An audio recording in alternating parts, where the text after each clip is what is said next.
Hello, आज हम पढ़ेंगे पियाजे कॉग्निटिव डेवलपमेंट थ्योरी, पियाजे का संज्ञानात्मक विकास, जो कि बहुत ही इम्पोर्टेंट थ्योरी है।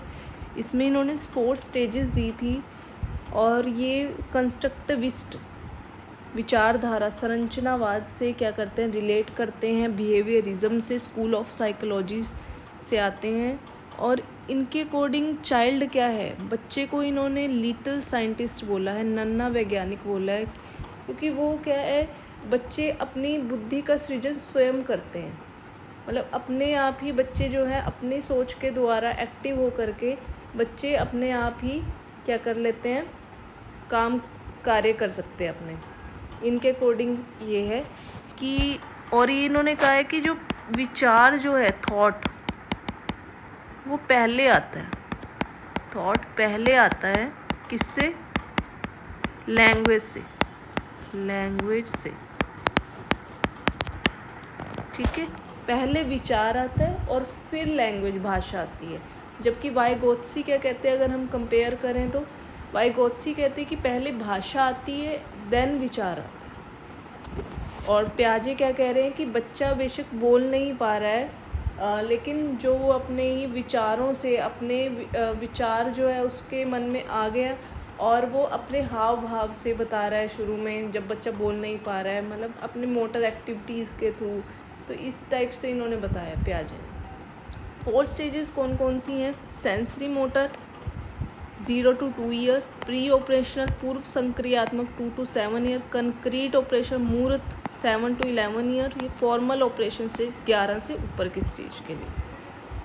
सेंसरी मोटर स्टेज में क्या है, 0 to 2 ईयर्स में बच्चा अभी क्या देखो बोल नहीं पा रहा है, कुछ वर्ड बोलता है, धीरे धीरे वो वर्ड बोलता है 8-9 मंथ्स के बाद। तो क्या है, बच्चा अपने हाव भाव के द्वारा, गेस्चर्स के द्वारा, हाव भाव के द्वारा बता रहा है। इमिटेशन, नकल करके सेंसेस के थ्रू बता रहा है। ठीक है, सेंसेस के थ्रू क्राइंग की उसे भूख लगी है तो रोने लग गया, या चोट लगी है, तो इस टाइप से क्या बता रहा है। और मोटर एक्टिविटीज़, इस स्टेज में क्या आता है, मोटर एक्टिविटीज़ आती है कि अपने हाथ पैर की एक्टिविटीज़ करके वो अपनी बात को बता रहा है। ठीक है, हाथ पैर का ज़्यादा यूज़ करता है ना शुरू में, ये क्या होती है, मोटर एक्टिविटीज़ होती हैं। ऑब्जेक्ट परमानेंस, वस्तु स्थायित्व की भावना आती है इसमें, इस स्टेज में, कि अगर मान लो बच्चे के सामने कोई टॉय है और आपने वो कहीं और छुपा दिया, लेकिन अब उसको ये नहीं है कि अगर उसके सामने है तभी वो चीज़ एग्जिस्ट करती है। अभी भी उसको पता है कि आपने वो छुपाया है, तब बच्चा रोने लगता है ना कि नहीं वही चाहिए। तो मतलब उसके अंदर वस्तु स्थायित्व, ऑब्जेक्ट परमानेंस की जो भावना है वो आ गई है। ठीक है, मतलब वो चीज़ उसके लिए, वो टॉय एग्जिस्ट करता है। ठीक है, प्री ऑपरेशनल स्टेज में क्या है, सेकंड स्टेज है ये, 2 to 7 ईयर्स। ईगो सेंट्रिज्म, अहम केंद्रीकरण, मीन्स अपने ही परसेप्शन को वो सही समझता है। ठीक है, अपने ही परसेप्शन, अपने में ही इमेजिनरी दुनिया में रहता है। एनिमिज्म, यानी सजीववाद की भावना, मतलब कि ऐसे करते हैं कि कोई टॉय, मान लो कोई टॉय है, उसका गिर गया है नीचे, ठीक है, सॉफ्ट टॉय ले गया, कोई नीचे गिर गया, कि उसको चोट लगी है, मीन्स वो उस चीज़ को सच मानता है कि इसको भी चोट लगती है, टॉय को भी चोट लगती है। तो वो क्या है, एनिमिज्म की भावना, सजीववाद, एनिमिज्म इसमें आता है।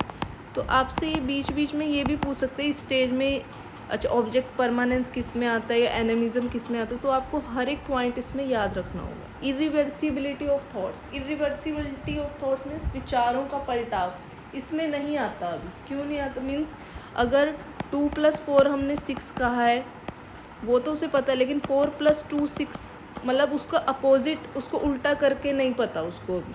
ठीक है, सीधा सीधा से पता है, क्योंकि अभी लॉजिक नहीं आया है।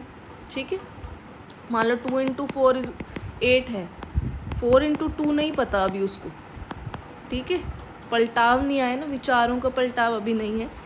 Concrete operational stage, third stage है ये है मूर्त संक्रियात्मक, इसमें लॉजिक आ जाता है। लॉजिक बिगिंस, क्लासिफिकेशन आ जाता है, सीरिएशन और कंजर्वेशन। अब क्लासिफिकेशन, वर्गीकरण, चीज़ों में छोटा बड़ा, स्मॉल है, ये बिग है, सेम है, डिफरेंट है, आइडेंटिफाई कर पा रहा है, वो पहचान कर पा रहा है बच्चा। सीरिएशन मीन्स इंक्रीजिंग ऑर्डर में लगाना, डिक्रीजिंग ऑर्डर में लगाना, बढ़ते क्रम में, उतरते क्रम में, ठीक है, चीज़ों को, नंबर्स की पहचान होगी अब, ठीक है।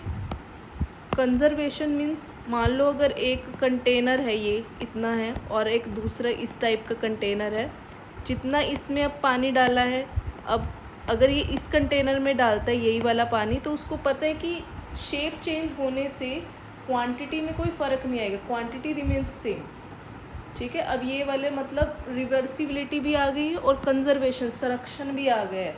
अब उसको पता है कि शेप चेंज होने से, मान लो हमने जितना वॉल्यूम इसमें डाला था उतना ही वॉल्यूम हमने डाला है, तो शेप चेंज होने से वो क्वांटिटी बढ़ नहीं जाएगी या कम नहीं हो जाएगी, ठीक है। कंजर्वेशन और रिवर्सिबिलिटी आ गई है इसमें, reversibility of thoughts, reversibility of thoughts. Formal operation stage में क्या है, औपचारिक संक्रियात्मक, इसमें आपके एब्स्ट्रैक्ट थिंकिंग आ जाती है। 11 एंड अबव की स्टेज है, 11 year and above. Abstract thinking means अमूर्त चिंतन, मीन्स जो चीज़ सामने नहीं है।